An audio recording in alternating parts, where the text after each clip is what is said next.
오늘 말씀을 가지고 가증하고 부패한 인생이라는 제목으로 말씀을 나누고자 합니다. 한번 따라해 보실까요? 가증하고 부패한 인생. 네, 이렇게 가증하고 부패한 인생 살아야 될까요? 살지 말아야 될까요? 네, 살지 말아야 합니다. 오늘 말씀에서 엘리바스, 욥의 친구 중에 한 사람인 엘리바스가 욥에 대해서 비난을 쏟아냅니다. 한두 가지도 아니고 정말 수십 가지를 쏟아냅니다. 정말 욥이 정신을 차리지도 못할 만큼 계속해서 욥을 밀어붙입니다. 그러면서 엘리바스는 욥이 하는 그 말들이 헛된 지식이고 무익한 말이고 불경건한 말이고 간사한 자의 혀와 같다라고 말을 합니다. 욥의 친구들은 욥이 당하고 있는 이 고난이 계속해서 죄로 인한 것이다 라고 말을 합니다. 하지만 욥은 자신의 그런 고통이 죄 때문에 온 것이 아니다 라는 것을 계속해서 변론했고 욥은 확신하고 있었습니다. 하지만 엘리바스는 계속해서 욥을 부당하게 비난한 것입니다. 참된 성도라고 할지라도 다른 성도를 아니면 정말 소중한 사람을, 가족을 이렇게 비난할 때가 있습니다. 의도치 않게 고통을 줄 때가 있습니다. 그런데 그렇게 고통을 주고 비난을 하는 것이 내 단순한 생각일 뿐이지 확실히 그 사람이 잘못했다라고 증거가 없는 이상 우리는 말할 수 없는 것입니다. 오늘 말씀에 나오는 이 상황도 마찬가지입니다. 어떠한 증거와 정황이 없습니다. 욥이 죄를 범했다라는 증거가 없습니다. 어떠한 죄를 범했다라는 이야기도 나오지 않습니다. 다만 보편적으로 죄가 있는 사람이 이러한 벌을 받는다라는 이유 하나로 욥의 가장 친한 친구 중에 한 사람인 이 엘리바스는 욥의 모든 말들이 거짓말이고 간사한 것이고 정말 불경건한 것이다 라며 말을 하고 비난을 하고 있습니다. 오늘날 우리도 마찬가지입니다. 자칫 잘못하면 이 엘리바스처럼 우리는 다른 누군가를 향해서 비난하는 말을 쏟아낼 수 있습니다. 그렇지 않기 위해서 우리는 말을 조심해야 되고 삼가해야 됩니다. 아무리 그 사람을 위한 충고, 충언이라 할지라도 우리는 조심해야 됩니다. 계속해서 말씀을 살펴보면서 말씀드렸지만 어떤 사람의 흠이 보인다면 우리는 말하는 게 아니라 기도를 해야 됩니다. 그 사람을 위해서 묵묵하게 기도를 해야 되는 것입니다. 저도 살아가다 보니까 34년을 살았는데요. 가족 중에 저의 동생, 정말 왜 저럴까 싶은 그런 모습들이 많이 보입니다. 어릴 때는 같이 교회 다니고 버스 타고 교회 다니고 그렇게 열심히 했던 동생인데 대학교 가더니 변해가지고 교회 안 다닌다고, 하나님이 어디 있냐고, 있는지 모르겠다고, 왜 하나님이 있으면 내가 그렇게 기도를 열심히 했는데 들어주지 않냐고 원망하고 불평하면서 그렇게 살아가고 있는 제 동생을 볼 때마다 처음에는 저도 이 엘리바스처럼 말을 했습니다. 하지만 그렇게 말을 한다고 듣는 게 아니라 오히려 더 삐뚤어지는 것을 보았습니다. 그리고 나서 저는 동생을 위해 계속 기도하고 있습니다. 부모님도 기도하고 있습니다. 이렇게 우리는 가족, 친구, 이웃, 또 교회 안에서 성도들의 그러한 단점 또는 흠, 그런 것이 보일 수 있습니다. 그런데 말을 한다고 해서 그 사람이 듣지 않습니다. 변하지 않습니다. 깨닫지 못합니다. 그렇기 때문에 우리는 그 모든 사람을 창조하신 그리고 모든 것을 다 아시고 다 하실 수 있는 하나님께 우리는 구해야 되는 것입니다. 그것이 가장 빠른 방법이고 확실한 방법입니다. 그렇게 하나님께 우리가 아른다면 그 사람과 얼굴을 붉힐 일도 없습니다. 인간 관계가 서먹해질 일도 없습니다. 교회가 시끄러워질 그런 일도 없습니다. 교회가 화목하고 사랑이 넘치고 서로를 위해서 기도하고 그렇게 하는데 교회에서 시끄러운 소리가 날 일이 뭐가 있겠습니까? 그런데 엘리바스처럼 내가 정의롭다라면서 말을 꺼내는 사람이 하나 둘 나오기 시작한다면 분명히 문제가 생기고 맙니다. 오늘 말씀에 보면 나이 많은 사람을 언급합니다. 이 가운데는 나이 많은 사람이 있다. 너보다 나이 많은 사람이 있다. 심지어 너희 아버지보다 나이 많은 사람이 있다. 그런데 네가 무엇을 자랑하고 무엇을 내세우냐. 여기 있는 사람들이 다 거짓말이라고 말하는데 네가 너의 죄 때문에 지금 고통을 당하고 있는 게 아니라고 하지만 여기 있는 많은 사람들이 너의 죄 때문에 이런 일이 발생했다라고 말을 하는데 왜 인정하지 않냐? 그렇게 계속 묻고 있는 것입니다. 그 말은 어떻게 보면 일반적으로 맞는 말일 수 있습니다. 왜냐하면 살아가는 세월이 많으면 많을수록 보고 듣고 경험하는 것들이 많이 쌓이기 때문에 지식이 많아질 수 있기 때문입니다. 레위기 19장 32절 말씀에 보면 이렇게 말하고 있습니다. 레위기 19장 32절 한번 보실까요? 시작. 너는 샘머리 앞에서 일어서고 노인의 얼굴을 공경하며 내 하나님을 경외하라. 나는 여호와이니라. 하나님께서 이렇게 말씀하셨습니다. 노인의 얼굴을 공경하며 내 하나님을 경외하라. 너보다 나이 많은 사람을 노인을 경외해야 된다. 이것은 사실입니다. 욥도 말했습니다. 욥기 12장 12절에서 이렇게 말했습니다. 한번 읽어보실까요? 욥기 12장 12절. 네, 읽어봅시다. 시작. 늙은 자에게는 지혜가 있고 장수하는 자에게는 명철이 있느니라. 아멘. 늙은 자에게 뭐가 있다고요? 지혜가 있다. 장수하는 자에게는 명철이 있다. 그러니까 나이가 많아지면 많아질수록 지혜가 쌓이는 것입니다. 지식도 쌓입니다. 명철해집니다. 그런데 이것은 바른 판단을 하는 것과는 별개입니다. 아무리 지식이 많다고 해서 경험이 많다고 해서 판단하고 결정하는 그 모든 것들이 정답이다라고 말할 수는 없다라는 겁니다. 시편 119편 100절 말씀에 보면 이렇게 말합니다. 주의 법도들을 지킴으로 나의 명철함이 노인보다 나으니이다. 주의 법도를 지키는 자라면 나이가 어린 자라 할지라도 그의 명철함이 노인보다 낫다라는 성경 구절도 있습니다. 예수님께서도 비슷한 말씀을 하셨습니다. 마태복음 11장 25절 함께 읽어보실까요? 시작. 그때 예수께서 대답하여 이르시되 천지의 주제이신 아버지여 이것을 지혜롭고 슬기 있는 자들에게는 숨기시고 어린아이들에게는 나타내심을 감사하노라. 아멘. 지혜롭고 슬기 있는 자들은 나이가 많은 사람들입니다. 당시에 서기관들, 장로들, 그리고 대제사장들, 그런 사람들입니다. 그런데 그 사람들한테는 숨기고 어린 아이들, 어린 사람들에게 아직 경험이 많지 않은 사람들, 제자들, 그런 사람들에게 나타내는 것을 감사합니다라고 예수님께서 하신 기도의 내용 중에 하나입니다. 그러니까 나이가 많다고 해서 말하는 모든 것들이 정답은 아니다. 판단한다고 해서 그것이 올바른 판단은 아닐 수 있다라는 것입니다.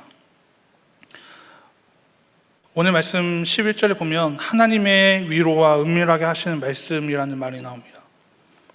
친구들이 욥에게 한 충고, 그것들이 욥에게 있어서 회개를 촉구하는 말씀이다. 그리고 하나님이 너에게 위로하는 말이다. 은밀하게 지금 너에게 말씀하시는 것이다. 계속 그렇게 말을 하는 겁니다. 욥이 왜 그것들을 왜 무시하냐라고 말하는 겁니다. 이것은 지금 우리가 말한 게 아니라 하나님이 너에게 은밀하게 우리를 통해서 말하는 거다. 근데 너는 왜 이것을 무시하냐? 꾸짖는 겁니다. 네가 우리의 말을 들어야 된다. 여기 있는 노인들의 말을 들어야 된다. 나이 많은 사람들의 말을 들어야 된다. 왜 말을 듣지 않냐? 라고 꾸짖는 것입니다. 그런데 그 엘리바스 친구들이 하는 말은 하나님이 욥에게 하는 말이 아닙니다. 그들의 생각으로 하는 말입니다. 그들의 경험에서 나온 말을 하는 겁니다. 또 12절에 보면 내 눈을 번뜩이며 라는 표현이 나옵니다. 이것은 불쾌하다라는 것을 표현하는 것을 나타냅니다.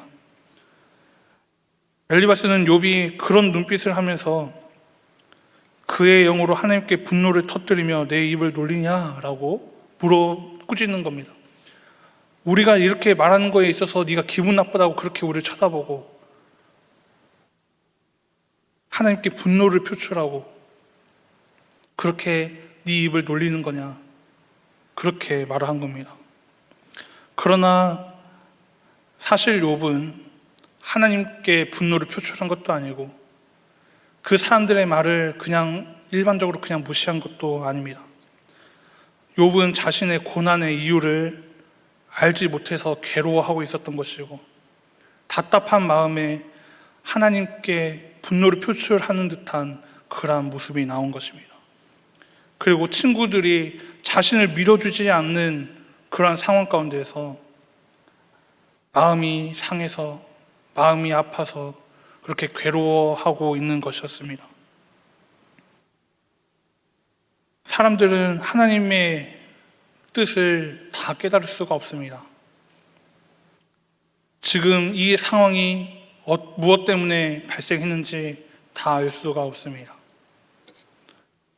아무리 좋은 일이라 할지라도 아니면 나쁜 일이라 할지라도 하나님의 뜻이 그 가운데 어떠한 뜻이 있는지 우리가 깨닫는다라는 것은 확실히 알 수가 없는 것입니다. 그런데 경험이 쌓이고 지식이 쌓이고 지혜가 있다라고 말을 하는 사람들의 그런 말들 가운데는 하나님이 사라지고 이것이 정답이다, 이것이 맞다라는 말만 남게 되는 것입니다. 하나님의 뜻은 이것이다가 아니라 너의 상황은 그냥 이거야. 그렇기 때문에 사람들에게, 그 사람에게 상처만 남게 되는 것입니다.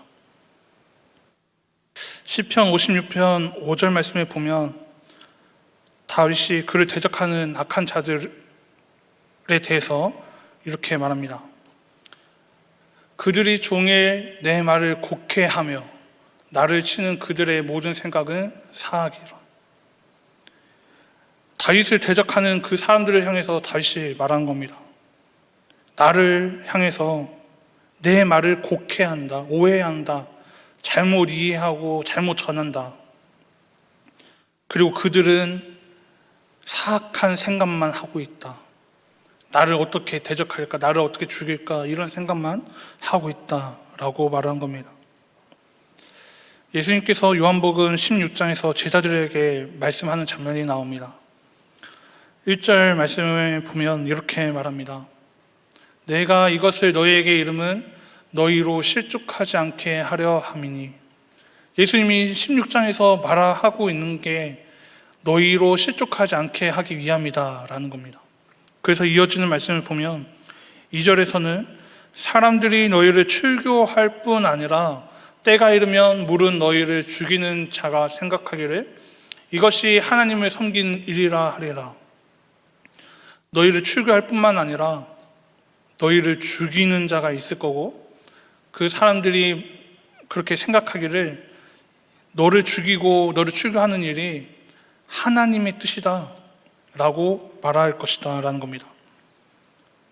그리고 3절에서 이렇게 말합니다. 그들이 이런 일을 할 것은 아버지와 나를 알지 못함이라. 정리하면 하나님을 알지 못하고 예수님을 알지 못하는 자가 예수님과 예수님의 제자들을 괴롭히고 죽이고 잡았던 것처럼 오늘날 우리들을 향해서도 그렇게 우리를 죽이려고, 우리를 모함하고 박해하려고 달라들 때가 있다라는 겁니다. 출교라는 말이 나옵니다. 출교는 이 교단에서 쫓아내는 것을 말합니다.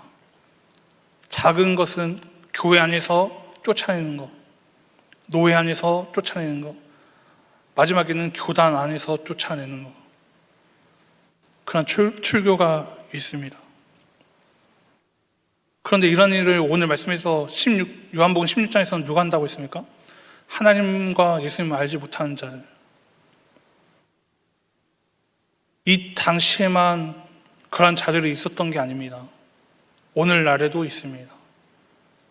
오늘날에 누가 그러한 일을 하냐? 이단들이 그러한 일을 합니다. 정상적으로 신앙생활을 오래 한 것처럼 교회에 잠입을 합니다. 그래서 평범하게 조용하게 신앙생활을 합니다. 지금 양육반이 시작이 되는데 똑같이 양육반을 듣고 제자반을 듣고 똑같이 생활합니다. 그러다 어느 날 갑자기 그런데 있잖아, 집사님, 어떤 장로님이 이런 말을 하대 하면서 모함을 하기 시작합니다. 더 나아가서는 목사님이 우리 집에 신방을 왔는데 이러한 말을 하되 목사님을 모함하기 시작합니다. 그래서 편을 가르고 목사님을 향해서 안 좋은 인식을, 안 좋은 말들을 하기 시작합니다. 그렇게 해서 교회를 갈라지게 만들고 오늘 말씀 살펴봤던 것처럼 성도들을, 담임 목사님과 사역자들을 내쫓는, 출교하는 그런 일까지 벌어집니다. 그리고 나서 새로운 목사님을 초청하겠죠. 청빙하겠죠. 그럼 그 사람이 누구일까요? 이단에서 교육받은, 이단에 속해 있는 목회자, 신천지에 속해 있는 목사를 데려와서 앉혀놓는 겁니다. 그럼 그 교회는 뭐가 됩니까? 신천지 교회가 되는 겁니다. 이단의 교회가 되는 겁니다. 그러한 일이 있어서는 안 되겠죠. 그러기 위해서 우리가 지금 양육반을 받는 거고 제자반을 받는 겁니다. 분별력을 갖기 위해서 그렇게 갖는 겁니다. 그래서 오늘 방금 요한복음 16장에 말한 것처럼 하나님을 알지 못하고 예수님을 알지 못하는 자, 바로 이단이 오늘날 그 일을 하고 있는 겁니다. 교회를 분열시키고 출교시키고 교회를 무너뜨리는 그 일을 하고 있는 겁니다. 그래서 우리는 깨어서 우리 교회를 지켜야 되고 교단을 지켜야 되고 기독교를 지켜야 되고 이 나라와 이 민족을 지켜야 되는 겁니다. 말씀을 정리하겠습니다. 오늘 말씀에서 엘리바스는 욥의 친구였지만 욥을 위해서 한다고 하는 그 말이 오히려 욥에게는 상처가 되었습니다. 그 모습을 보면서 우리가 아무리 좋은 말을, 다른 사람들을 위한다고 하는 말이 그 사람에게 있어서는 상처가 될 수 있다는 것을 생각할 수 있어야 됩니다. 그래서 아까 말씀드렸던 것처럼 다른 사람을 위해서 말하기를 좋아하기보다는 다른 사람을 위해서 눈물로 기도할 수 있는 우리가 되었으면 좋겠습니다. 두 번째로는 노인들을 공경해야 합니다. 하지만 내가 그 위치에 있다고 했을 때는 나의 지식과 나의 경험을 자랑하는 것이 아니라 오히려 하나님의 뜻을 더 구하면서 묵묵하게 하나님의 뜻을 바라볼 수 있는 우리가 되었으면 좋겠습니다. 신앙의 연수가 많아지면 많아질수록, 설교를 한 번, 두 번 들으면 들을수록 분명히 우리에게는 성경에 관한 지혜와 지식이 쌓여져 갈 겁니다. 그렇다고 해서 그것이 우리의 자랑거리가 되어서는 안 됩니다. 우리의 자랑거리라고 한다면 예수 그리스도밖에 없습니다. 우리는 그저 예수 그리스도만 자랑해야 됩니다. 나의 지식과 나의 경험을 자랑하는 것이 아니라 예수 그리스도만 자랑할 수 있는 우리가 되었으면 좋겠습니다. 마지막으로 사람들은 전적으로 부패했다. 모두 다 죄인이다. 나도 죄인이다. 나도 무능하고 연약한 존재다라는 것을 인정할 수 있기를 바랍니다. 그래서 나를 철저하게 주님 앞에 다 내려놓고 하나님의 도우심과 또 용서하심과 인도하심을 바라보면서 오늘 말씀의 제목처럼 가증하고 부패한 인생을 살아가는 것이 아니라 하나님이 원하시고 하나님이 인도하신 그 길을 순종함으로 나아가는 그러한 복된 길을 걸어가는 우리 국동제일교회 모든 성도님들이 되기를 주님의 이름으로 축복합니다.